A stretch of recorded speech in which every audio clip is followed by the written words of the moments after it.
It all started with a missing wedding ring. Such a small thing, really. Something most people wouldn't even notice. But it stuck with me. For 10 years, my wife Emily had worn that platinum band every single day. She'd twist it absent-mindedly when she was lost in thought or fidgeting. It was just one of those little quirks I loved about her. Until one day it was gone. "Where's your ring?" I asked her casually over dinner, trying not to sound suspicious. She glanced up from her plate, her expression unreadable. "Oh, it must have slipped off when I was washing my hands," she said, almost too quickly. "Probably fell down the drain." "Did you check the drain?" I pressed, setting my fork down. Her lips tightened, and for a moment, I saw a flicker of irritation. "I didn't want to upset you," she replied, her voice a little too sweet. "It's just a ring. I'll get another one." I didn't say anything more that night, but the next morning, I pulled apart every sink in the house. Drains, pipes, everything. There was no ring. That's when it hit me. She wasn't just lying. She thought I was too stupid to catch on. The anger simmered under my skin, but I told myself not to jump to conclusions. Maybe it really was an accident. Maybe I was overthinking it. But deep down, I couldn't shake the feeling that something wasn't right. Then the other changes started. Emily was staying late at work more often, sometimes not coming home until long after David, our 8-year-old son, had gone to bed. She'd started dressing differently. Sleeker clothes, higher heels, a little more makeup than usual. She said it was because of a big client project at work. "You know how these things are," she'd say, brushing it off. But I didn't know how these things were, and Emily had never cared that much about her appearance before, at least not for the office. Our conversations, which used to flow so easily, started feeling formal and distant. She'd snap at me over little things, like leaving the dishwasher open or forgetting to take out the trash. And the Emily I knew, the one who laughed at my stupid jokes and sang off-key to the radio, started to feel like a stranger. One day, as I sat at the kitchen table, replaying her words about the ring in my head, a thought struck me like a punch to the gut. She's lying. And if she's lying about this, what else is she lying about? I decided right then and there I was going to find out. It didn't take long for the cracks to deepen. One weekday afternoon, I forgot some important documents at home and swung back during lunch to grab them. As I walked up to the front door, I heard Emily talking on the phone. Her voice was low, almost conspiratorial, the kind of tone you use when you don't want to be overheard. I paused, my hand on the doorknob, listening. "No, I told you, it's fine," she was saying, a nervous laugh slipping through. "He doesn't suspect a thing." My chest tightened. What the hell was she talking about? I pushed open the door and called out, "Emily?" There was a beat of silence, then the quick sound of her clearing her throat. By the time I stepped into the kitchen, she was smiling at me, her phone pressed casually to her ear. "Oh hey, babe," she said, too cheerfully. "Just talking to Sarah. She's nervous about her date tonight." Her explanation came out so quickly, it felt rehearsed. I nodded, pretending to believe her. "That's nice of you," I said, grabbing my documents off the counter. But my mind was already racing. Emily wasn't the type to meddle in other people's love lives. If her story was true, she would have rolled her eyes about Sarah's drama, not acted like a teenage girl gossiping.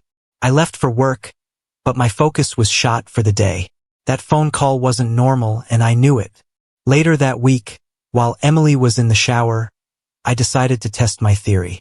I quietly searched through her closet and dresser, places she never thought I'd look. At first, everything seemed normal, just neatly folded clothes and her usual accessories. But then I saw it. A small, sleek box from a high-end jewelry store, tucked at the back of her drawer under some old scarves. Inside was a men's watch. Expensive, elegant, and definitely not my style. My stomach twisted. She'd never mentioned buying a gift for anyone, and it sure as hell wasn't for me. And then I saw the second box. It was smaller, older, and more worn. Inside it was her wedding ring, the one she swore had fallen down the drain.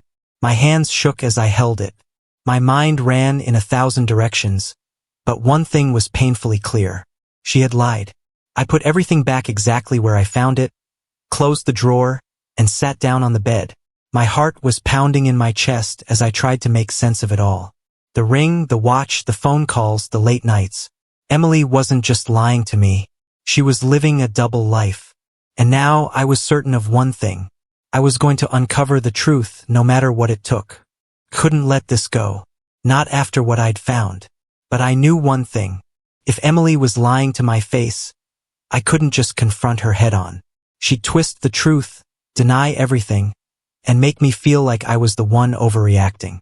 So I decided to play it smart. That night, while Emily was asleep, I took her phone. My hands were shaking as I unlocked it. She wasn't one to use complex passwords, so it only took me a couple of tries. What I found made my stomach churn. The messages were there, buried under her chats with coworkers and family. His name was Mike.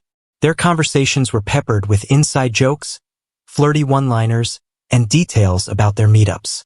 One message stood out. "Last night was amazing. I can't stop thinking about you." I stared at the screen, feeling a mixture of anger and disbelief.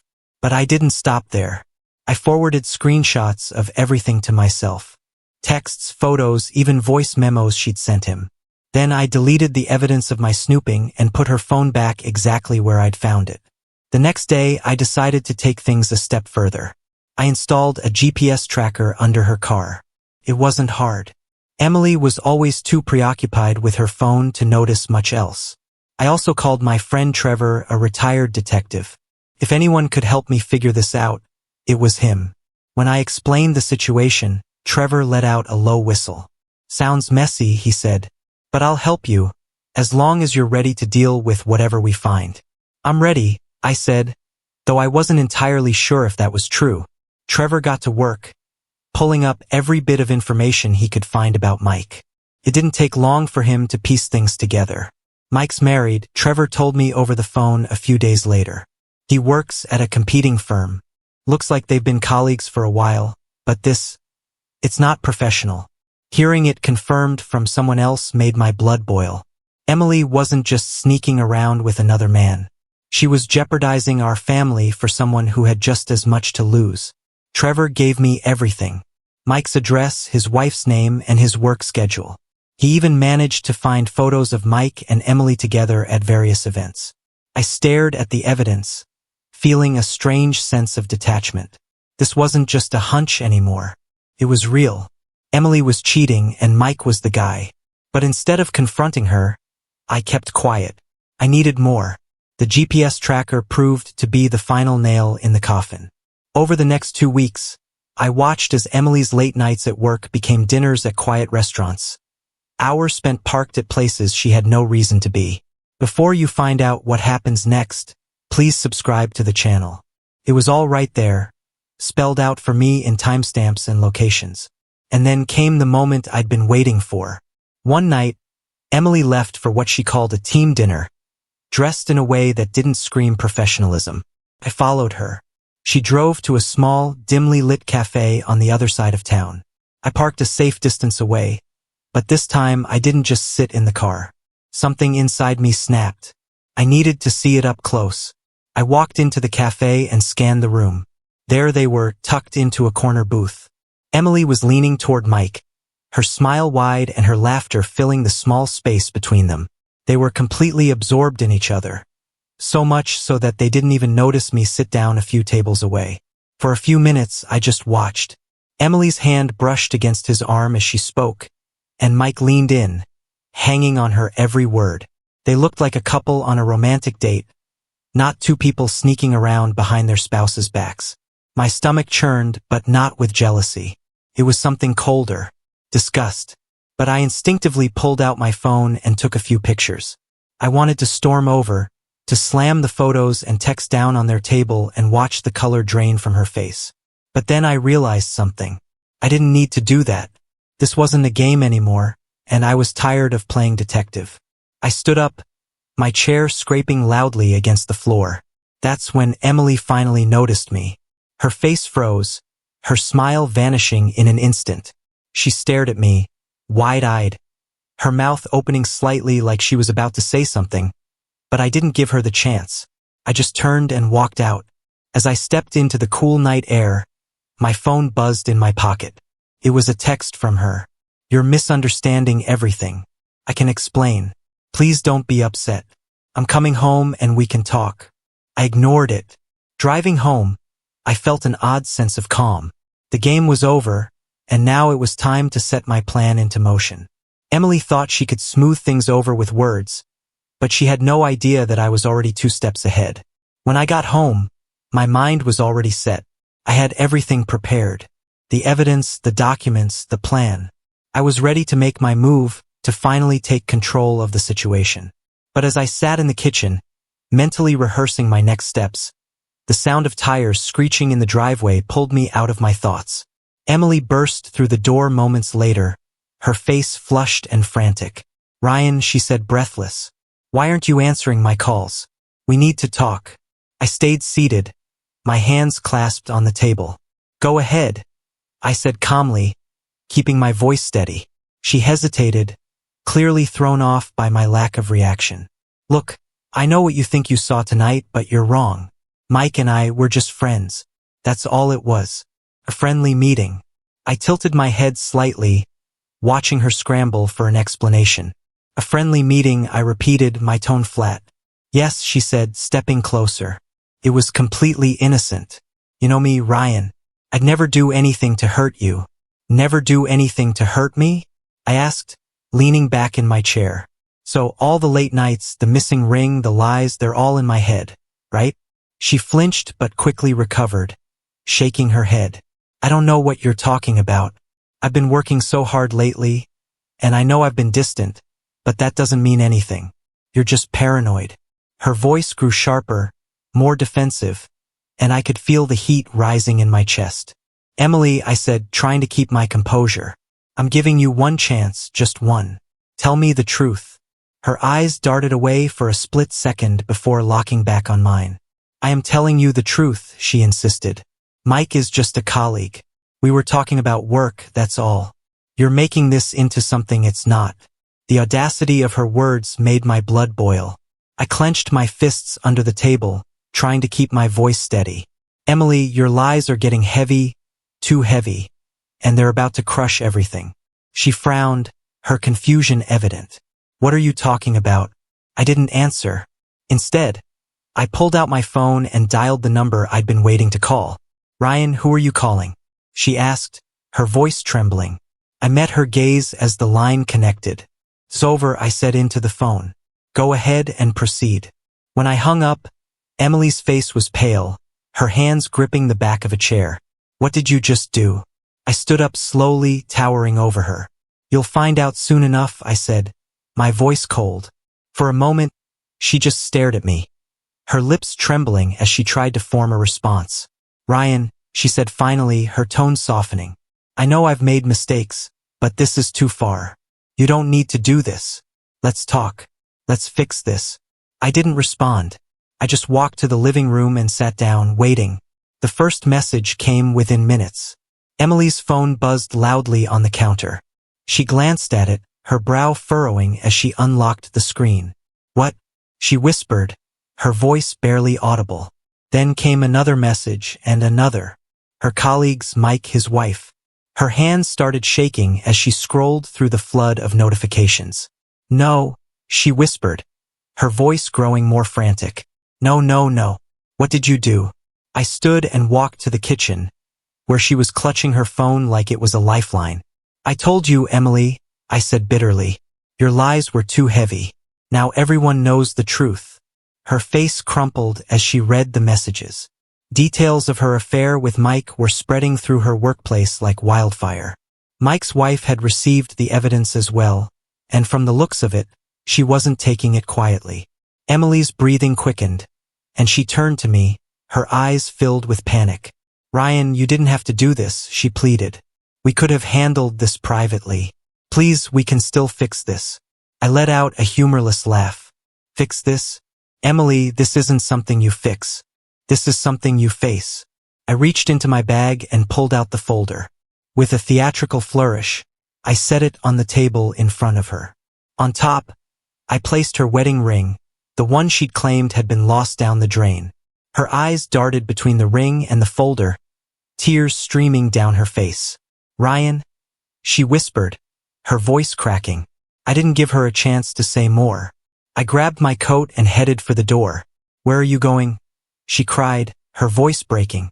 "To your parents' house," I said over my shoulder. "David deserves to know why his family is falling apart, and they deserve to know who's to blame." The door slammed shut behind me, cutting off her sobs. As I drove away, I felt a strange sense of relief. The bridge was burned, and I wasn't looking back.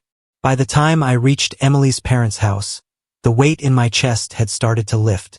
David was there, playing in the backyard with his grandparents. Seeing his carefree smile reminded me why I was doing this. Not out of spite, but because we both deserved better. Emily's parents greeted me warmly, unaware of the storm that was about to hit. I asked to speak with them privately, leaving David to his game. "What's going on, Ryan?" her mother asked, concern etched into her face. I took a deep breath and handed them the folder. "You need to see this," I said quietly. Their expressions shifted as they flipped through the photos, texts, and screenshots. Her father's face darkened, his jaw tightening. Her mother's hand flew to her mouth as she gasped. This can't be true," her father said, his voice trembling with anger. "It is," I said, my voice steady. "I've been gathering evidence for weeks. Emily has been lying to all of us." Her mother broke down into tears, shaking her head. "I don't understand. Why would she do this? You've always been so good to her." "I don't have an answer for that," I said, my tone bitter. "But I thought you should know before things get worse." I didn't stay long. David was too young to understand what was happening, and I didn't want him caught in the middle.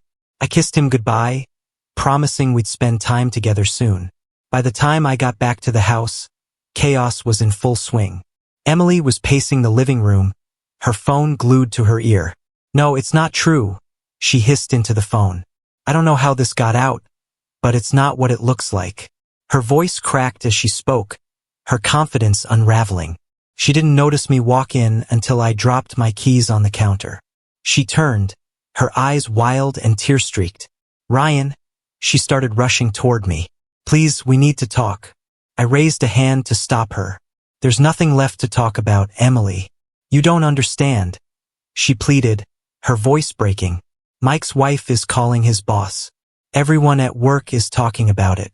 My job, my reputation, it's all falling apart." I leaned against the counter, arms crossed. "You mean the reputation you built on lies?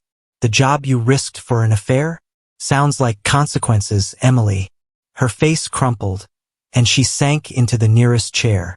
"Ryan, I know I made mistakes," she said, her voice barely above a whisper. "But you didn't have to do this. You've destroyed everything." "No, Emily," I said coldly. "You destroyed everything when you decided I wasn't enough for you. I just made sure the truth came out." She buried her face in her hands, her sobs filling the room. For a moment I felt a pang of pity, but it vanished as quickly as it came. This was her mess to deal with now. I walked over to the table where I'd left the divorce papers. Without a word, I slid them across to her. "Sign these," I said firmly, "and this can be over faster than it started." She looked up at me, her eyes red and swollen. "You don't mean this," she whispered. "We can fix it, Ryan. For David's sake, we can fix it." I shook my head. David deserves parents who respect each other, who tell the truth. This isn't something you fix, Emily. This is where it ends. The days following my departure were nothing short of chaos for Emily. The evidence I'd sent out had made its rounds, and the fallout hit her like a tidal wave. At work, whispers turned into full-blown accusations. Her bosses launched an internal investigation, suspecting that her relationship with Mike had compromised confidential information. I'd like to remind you that Mike and Emily worked for rival companies. While I couldn't confirm whether she'd actually leaked anything, the mere perception of impropriety was enough to tarnish her reputation. Her colleagues distanced themselves, too. Friends who once invited her to lunches and outings suddenly went silent. Emily had always prided herself on being well-liked, but now no one wanted to be associated with her mess. Mike's situation wasn't much better. His wife filed for divorce almost immediately, citing infidelity as the cause. Word spread through his office about the affair, and he found himself under scrutiny as well. Both Emily and Mike's careers, carefully built over years, began to crumble under the weight of their actions. Meanwhile, the legal proceedings for our divorce started quickly. I wasn't interested in dragging it out, but I wasn't going to let Emily walk away unscathed, either. During mediation, Emily's lawyer tried to play the sympathy card, arguing that she deserved a fair share of our assets to rebuild her life. But with the mountain of evidence I'd gathered, I had the upper hand. My lawyer made sure of that. In the end, I walked away with most of what mattered: our savings, the house, and full control of my financial future. Emily was left with far less than she'd hoped for. Yet, despite everything, I couldn't bring myself to be completely ruthless. David still loved his mother, and I didn't want him to grow up resenting either of us. So I agreed to shared custody, even though I knew it would mean seeing her regularly. Emily, however, struggled to adapt to her new reality: the weight of public judgment, the loss of her career, and the strain of our divorce left her emotionally drained. She wasn't the confident, composed woman I once knew. Now she seemed lost, barely holding herself together. For David's sake, I did my best to maintain civility. But every time I saw her, I couldn't help but feel a sense of bitter satisfaction. She was finally facing the consequences of her actions. And for the first time in a long time, I felt free. After everything was finalized, I felt a strange mix of emotions. Relief, yes, but also exhaustion. 10 years of marriage reduced to legal papers signed and sealed. Emily had made her choices, and now she was living with the fallout. For me, it was time to move forward. David became my anchor. Despite the shared custody arrangement, I made it my mission to be the steady, dependable parent he could count on. We spent weekends exploring parks, going to baseball games, and building elaborate Lego creations in the living room. Work became another source of stability. Without the emotional weight dragging me down, I poured myself into my career. The results spoke for themselves. I received a promotion within months, along with a substantial pay increase. It felt good to be recognized for my hard work, especially after feeling invisible for so long. But life wasn't just about rebuilding, it was about rediscovering. I took up hobbies I'd forgotten I enjoyed. Photography became an escape, capturing sunsets and candid moments with David. I even started hitting the gym again, not out of vanity, but because it gave me a sense of control over my life. Emily, meanwhile, seemed to sink further into the mess she'd created. Her reputation never fully recovered, and the investigation at her workplace ended with her dismissal. She struggled to find another job in her field, her name now tainted by scandal. Her personal life didn't fare much better. Friends who once sang her praises turned their backs. Even her parents, while supportive of her role as a mother, couldn't hide their disappointment. And then there was Mike. Whatever fantasy she thought they'd build together crumbled as soon as the truth came out. His wife left him. His job became unstable, and whatever spark they'd shared fizzled out under the weight of reality. I'd be lying if I said I didn't feel some satisfaction in seeing their lives unravel. But my focus wasn't on them, it was on my future. A few months after the divorce was finalized, I met someone new. It wasn't planned, and it wasn't something I was looking for. Claire came into my life quietly, her warmth and honesty a stark contrast to the chaos I'd left behind. We took things slow. Coffee dates, long conversations, and time spent simply enjoying each other's company. Claire didn't try to fix me or fill a void. She just met me where I was. And for the first time in years, I felt truly seen. Looking back, I don't regret how things played out. Exposing Emily's lies wasn't about revenge. It was about reclaiming my dignity and my life. For anyone going through something similar, here's what I've learned. Don't let betrayal define you. Stand up for yourself, but don't lose yourself in anger. Focus on what truly matters: your peace, your future, and the people who genuinely care about you. Life doesn't always go as planned, but sometimes the detours lead to something better. For me, that's exactly what happened. If you enjoyed the story, please subscribe to the channel. I wish you a great mood and good luck.